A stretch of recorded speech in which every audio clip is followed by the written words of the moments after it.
2? Yeah. The standard universal starting stage. It's... Yeah, we're going to be a lot of this distance game. And that is one nice thing that Falco does have in this matchup, is the fact that lasers do deal stun, meaning that Zelda can't safely set up a lot of phantoms at a distance because they'll just quickly despawn. But sled pressure is where Zelda succeeds, but just letting him get off with a roll. And they both have reflectors. They do both have reflectors. Fun fact, Phantom is a projectile, so it can be reflected. However, it becomes kind of apparent when someone else is that's dead. Oh, he got the spot dodge up tilt. Under 100. Yeah, and you see it right there. It's kind of a normally it's be pretty apparent when someone's trying to reflect Phantom, and it's either Zelda completely avoids it. Most time neutral B can be used to reflect it back. And yeah, once again, you got to also time it well-ish, and it's not really super. It's useful. not like it's at the end of the day, it's really worth it. No, it's probably just best to jump around it or just not move.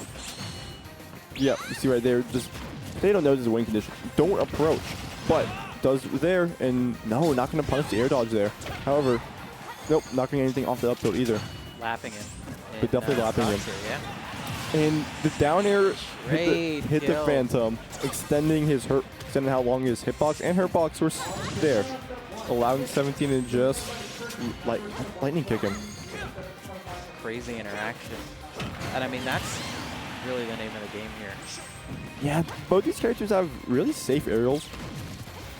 And it's, once again, just mostly going to rely on Potatoe taking getting the most out of his advantage state. While 17 just has to get Potatoe off stage. Because if he can do that, his ability to edge guard Falco is a lot better. Not better than a decent amount of characters actually, or just in general keep him there. Yeah. And those delays you're talking about once again, can't set up Phantom off stage even. Can't do it on stage. And Potatoe's just really doing a great job of keeping this advantage, forcing the Zelda to approach, which is where Zelda doesn't like to be. Yeah. Zelda does not have the... Oh, there's the Spacey Classic. Yeah, back here's that ledge. That is another challenge of Zelda. She does not have anything to approach with. Her main thing is to set up on traps, and she has a pretty decent defensive game. And that's kind of like her whole thing, She's slow, but she has a good defensive game. It's not really that good, but it's a whole different conversation. Yeah, but and not a good offensive game. She has a really bad offensive game. And when Potatoe gets away with that, he will be completely happy to camp across the stage and throw out lasers. Yeah, why bother approaching? You have the lead. You have a stock lead too. It's not even like I have like a 20% lead time to camp. No, it's you're winning by quite a lot. And I imagine we'll see Smashville keep. You do want to contain the amount of space that Potatoe's able to run away. On top of that, it's just I can't even say. You see, the ceiling is high, but the ceiling wasn't the problem there. It's just, imagine he just wants to get the smaller stage in general. Yeah. And the rapid jab coming out, that's adding on some damage. Potatoe having this lead to start off with is going to be really helpful. But if 17 can keep him in the corner, he's going to be looking a lot better. How did he DI this? And now missing both conversions to try to get a lightning kick. And that's not going to be enough. And the good dash attack coming out from 17. Nice little burst option there to deal with Potatoe. Just pressing arrows, just smashing some buttons right there. And that's how you avoid it. High recovery, not punished, just not fast enough with Zelda. Yeah, and good neutral B there. That move is a bit invincible on startup, so it can just be used to out hitbox. And reflect those lasers too. It does reflect lasers, but that is also another problem of it's not really good, mostly due to the fact, in this match particularly, because it can reflect lasers, but that up B does kill across stage. But you also, it's a commitment, and most people can just wait it out if they try neutral being it. Yeah. And if you use it, you know, you're leaving yourself open to quite a bit. Because that move, it doesn't have like a tremendous amount of lag, but it's definitely not a safe, fast move. And it's not really worth it to reflect Falco lasers, realistically. No, it's not, and SD there. Yeah, trying to use neutral, but maybe, you know, if Potato tried to recover, when Potato tried to recover, trying to use the cover options, and just, once again, out hitbox at times. However, going a little bit too low, and I'm not sure what happened there, because it looked like they had enough space, but I guess they didn't. And yeah, that catches below the ledge right there.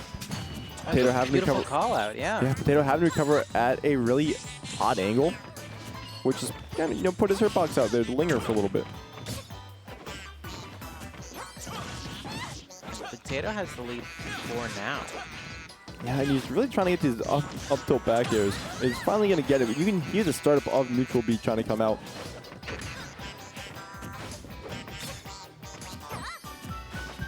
It's going to be an uphill battle for 17 at this point. Yeah, and the up tilt up air not going to take it. Smashful ceiling is high, but you're going to put down the shield a little bit too early.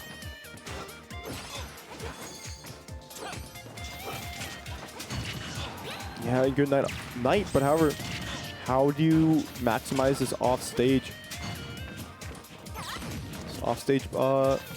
ledge trap potential? Getting the grab.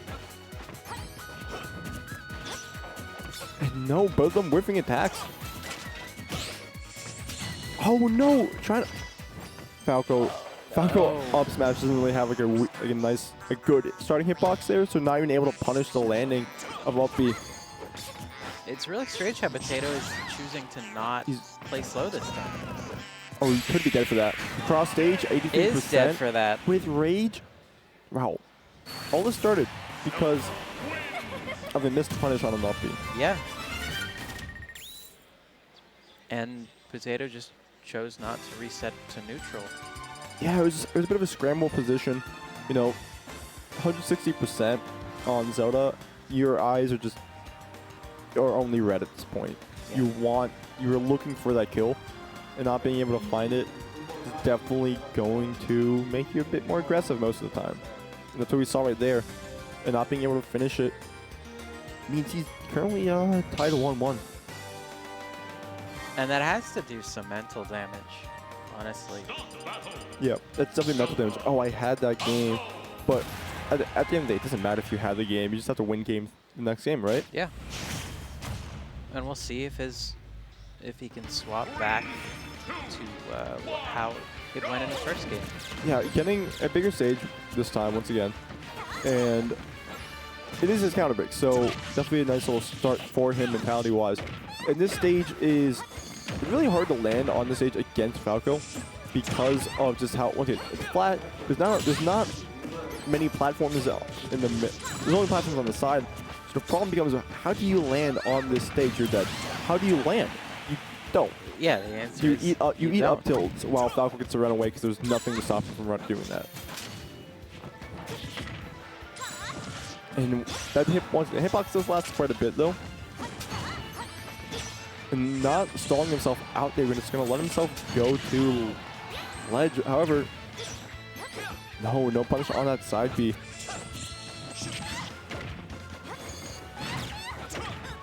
And this is not damage you want to take at all if you're 17. And that's dead. Yeah. At that point, it just becomes a DI guessing game. And you messed up there. I'm pretty sure at least that was DI held in. And that combos into that up throw at that percent, and that's definitely going to explode them. And there we go, once again, talking about that the lasers can just be used to bait out that neutral B. And we saw it, and it didn't even work. Yeah. However, on stage now, and that up B punish was off a laser in the wrong direction. Just a missed input. And that's really been the story of the match so far, is 17 just capitalizes off Potato's mistakes. And but up till up air, not going to take it. High ceiling. However, Potato having to play in the corner definitely be a threat. However, 17 needs to stop mashing at neutral, be at a disadvantage. It is getting him at least punished a bit for it. Do you think that's from all the online play? In general, it's a good Zelda move. Yeah. Well, I say it's because of online. I'm not going to say that move's bad or good online, but I will say it is used a lot online. So take that as you will. It is a good option, but at a disadvantage, you got to realize it's just not going to work at certain points. But that, breaking the knight before it even has time to spawn up. However, letting not finishing up kills. Granted, he's only at 68, so he really wasn't put into many, if any, kill positions. But he's letting 17 climb back, and by doing that, he's dead awful. Really random hits at this point. We saw how early he died across stage to that. Oh, he should be dead off that. Yeah. A little bit too much rolling there. That is Potato's going to catch it. Yeah. It's a little up tilt in the back here. It's going to be a 2-1 for Potato. After a little bit of a, honestly, it's a bit of a scarier game 3. Because, you know, there was no clear advantage in that last stock. 17 had some damage overlying from the previous stock that Potato had, but he was catching up really fast, and Potato just couldn't find that stock. And we saw that most of the time Zelda's gonna kill a lot earlier than Falco does. Yeah, definitely. And that was really the big difference there. Mm-hmm. And definitely the stage choice helped as well. Yep. Talked about how he wants a bit of a bigger stage for that like